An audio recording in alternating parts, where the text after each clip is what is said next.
If you're looking for a new way to share your fandom, check out the Amino app, a social media hub featuring communities on pretty much everything you can think of, where you can interact with others on your favorite subjects.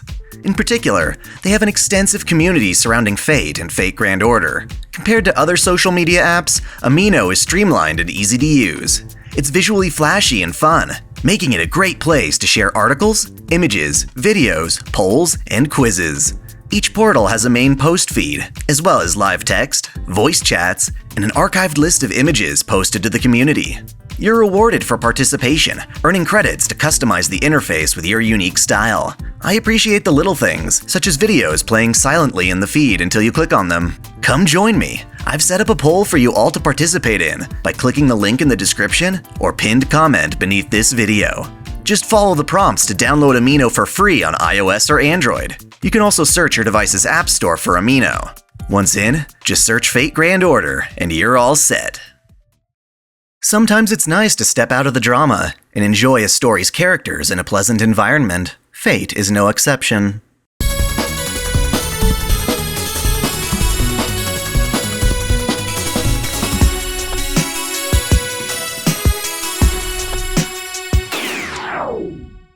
Welcome back to OtakuDaiKun. Today I'd like to talk about Emiya-san Chi no Kyou no Gohan, or today's menu for the Emiya Family.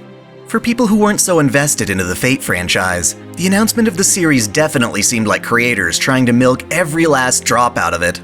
I don't think there's anything wrong with that, especially if fans are happy, but I do want to assert that the concept behind this show isn't that much of an asspull, and there's a reason it exists. From the very beginning, Fate has been a series that wants to have its cake and eat it too. What I mean is that for every brutal murder and intense dramatic moment, there are goofy and lighthearted moments to contrast. Case in point, Fate gives us scenes where cute little Ilya gets her heart gouged out, and at the same time, we get to see her and Shiro having the brother-sister sleepover they never had as children. How can Gohan be both a badass lancer and hilarious punching bag? In Fate, characters are not defined solely by the stories they're part of. Rather, they are defined by the characteristics they bring with them to any given situation. In the case of Emiya Family, we get to see how these characters behave as civilians, rather than participants in the Holy Grail War. In addition, this anime is very loosely based off the slice-of-life moments from Fate Hollow Ataraxia, which is primarily considered a non-canonic fan disc. At a certain point though, does what's canon or not even matter? Emphasized through Fate Grand Order, Fate has fully embraced multiverse theory, allowing for its dark stories and happy stories to both be equally valid. These what-if scenarios allow you to put characters in pretty much any situation you want, without it feeling contrived. That said, people might find this lazy, but I honestly feel that both happy stories and more serious ones reinforce each other quite nicely. If you watch Emiya Family, then I guarantee you'll have a better understanding of the characters and their behavior in Unlimited Blade Works or Grand Order, for instance. Inversely, seeing the characters happy is all the more fulfilling, knowing what tragic events could have befallen them. I mentioned this before, but all three routes in Fate Stay Night are flawed. They do great in some areas, but fail to properly develop others. This is the nature of the beast. Only by playing all three can you look back on any one of them with a full understanding of the story. Being able to explore a story from multiple angles is precisely what allows the Nasuverse to be a full-on universe. I always fall back on her, but Artoria is a brilliant example. She is someone who denied herself the chance to live a normal, peaceful life. She put her duty as king ahead of her own desires, and as a result, we don't often get to see what those desires might be. Hollow Ataraxia, and by extension, Emiya Family, and even Carnival Phantasm, show us a glimpse of the life she possibly could have lived, the traits she suppressed, leading her subjects to find her inhuman. Hollow Ataraxia develops that, in Artoria's time, food wasn't something special. They didn't use spices or special techniques. Her meat was cooked, nothing more. So it makes sense that in her civilian life, she finds herself drawn to all sorts of food and their wondrous flavors. In fact, having a successful anime like this is rather tricky. Without conflict, there's no drama, and his story risks being dull. One could certainly argue that it's only after fans have built up a solid rapport with these characters that they can truly appreciate the slice-of-life antics. That's why I complain when Fate Grand Order introduces new servants through comical side singularities. I have no basis for joking about a character until I understand them first. There's no surprise, no contrast to justify the silliness. Thus, I want to go through the series and pick out profound moments that deepen my love for these characters, as well as some of the most adorable moments. Episode 1 gives us Ilya snuggling under a kotatsu. Aww. It develops how Taiga loves to get dressed up for New Year's. And let's just go ahead and montage all of Saber's cute food reactions.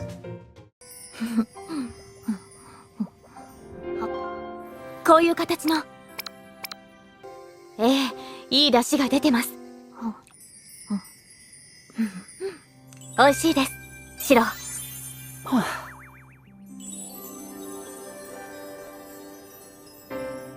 素晴らしい。このようなごちそうを目にする日が来るとは。セイバー、物足りないんじゃないか？いやいや、そんなことは。Episode 2 fleshes out our favorite doggo. His dedication to part-time work really embodies the sort of loyalty he had in life, serving as Hound of Holland. Saber's adorable when she gets lazily defensive. Lancer's easygoing nature really shows with how he behaves around Taiga. Then, there's his overpowered chumminess. Episode 3 is just filled with adorable Ilya moments. Again, she deserves all the love she can get. Life is hard for a homunculus, you know? Episode 4 fleshes out more of Shiro's personal life, introducing side characters that barely even get mentioned in other Fate anime. There's his boss, Neko, and Issei's father, who make up the Type Moon world, even if they're not as involved in the Grail Wars. It also gives us some nice time with Kojiro Sasaki, who happens to draw the short straw in nearly every route, particularly Heaven's Feel. These spin-offs are a wonderful way to develop and appreciate characters who lose the war. Episode 5 gives us another appearance of Mitsuzuri, the ninja waifu, whom everyone loves, but gets almost no screen time. This episode hits home with Sakura's relationship with Shinji.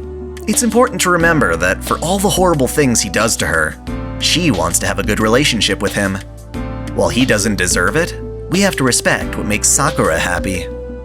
Oh, and episode 6 isn't even really a separate timeline. It tells an important piece of backstory that develops Shiro's relationship with Taiga and Kiritsugu before Kiritsugu dies. It's absolutely beautiful, and also helps explain why Shiro is the best housewife to begin with.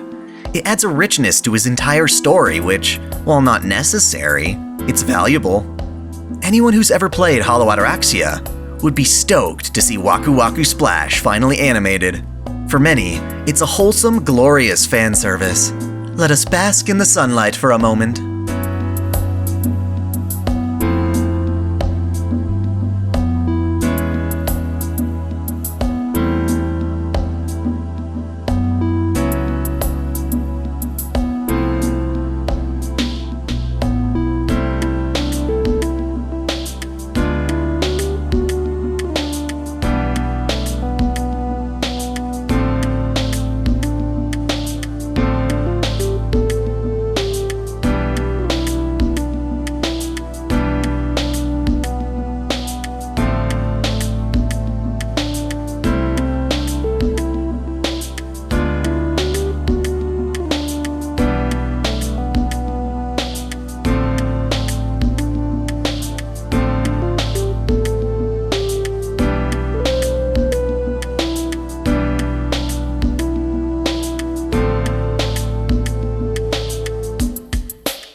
Episode 8 develops a little more clearly what Rin's house is like, and her connections with the clock tower.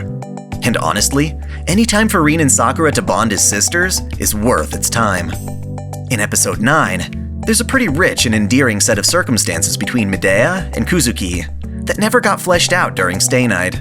Learning about Medea's treatment as a heartless witch, and how Kuzuki was the only one to accept her, the two of them finding companionship in each other, makes it all the more tragic when they die in Stay Night. Here, we get to see what happens when they're allowed to live as a couple. Oh, and Saber's martial arts really are something. For episode 10, while I don't care too much about Shiro's classmates, we do get to see Lancer make Mitsuzuri's day. That said, he's not exactly monogamous in matters of romance. She just likes to finally be treated like a lady. And you know what? After after all this time, Archer Emiya is still a confusing guy. He wants to kill himself, but during some routes he's willing to put that aside for a better cause. Deep down, he certainly is a version of Shiro, and we can see that developed clearly in episode 11. It's amazing to see how Saber's satisfaction with Archer's cooking pushes him to do better. He's literally competing against himself. Episode 12 is a huge celebration, figuratively and literally. We get to see Morcella and Lisrid, who so far were practically only animated in Unlimited Blade Works to be killed.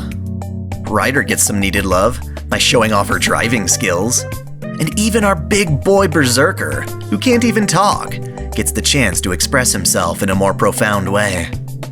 Then, when I found out episode 13 was the last, I was actually pretty lonely.